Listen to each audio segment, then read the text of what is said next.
Luke, you coming? Luke!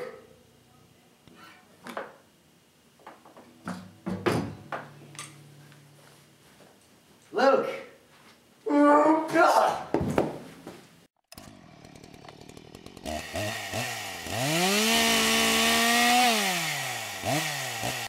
Okay guys, it's the first movie of the year, my first review of the year, Texas Chainsaw 3D. And since it's the first movie of the year, that automatically makes it the best movie of the year.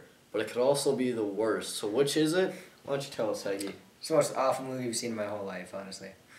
And that's where this review is going to get started. The story of this movie is this girl, she turns out, I'm just going to ruin it. It doesn't even matter because I knew everything before I even went to this movie. The girl, she is Leatherface's cousin, and she doesn't know that towards the end, but her grandmother that she never met gave her this card or something. She got this mansion. It really doesn't matter. It's just stupid, and Trey Songz is in it, and it's a bunch of terrible acting. The acting is terrible, right, Heggy?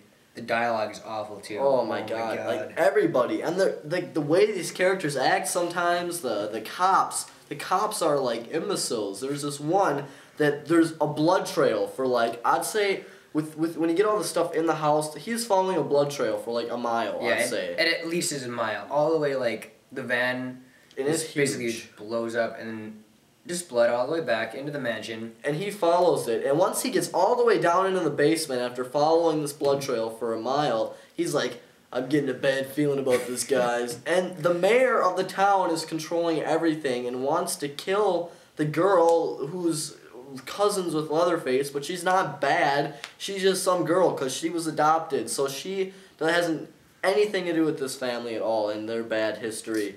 So he's just going nuts and wants to kill her. The acting all around is bad. The 3D actually, there were some parts where it didn't need to be in 3D. That's the first thing I should say. But some parts they utilized it pretty well. Like they kind of get the depth right when she saw, I think, Leatherface for the first time or something. The background like zoomed out, but she kind of stayed where she was, and it really made her pop out. And the 3D around her was actually really nice. And some of the chainsaw scenes in 3D were okay, but they could have been a lot better. It was too blurred, I think. Yeah, it was it's really good.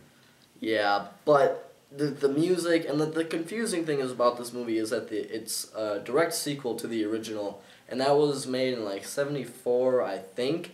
So, and she's, I'd say 20, 21, and they have smartphones and stuff. But on the tombstone, you don't know what time it is, like what the date is. You don't know what the date is. And a tombstone says died in 2012, so that means they would have just had to forget everything in the original and just put it up like in the 90s, I would think. I'm not doing much math here, but the whole time frame thing was really messed up. The acting was terrible for everyone. The only good thing about this was some 3D and there were some two hot girls in it. Other than that, it sucked. I mean, yeah, it was just a big cliche. Yeah, exactly. And it was stupider with all the ridiculous shit going on. It was stupider than Piranha 3 Double D. Like, that was pretty ridiculous, but it was funny.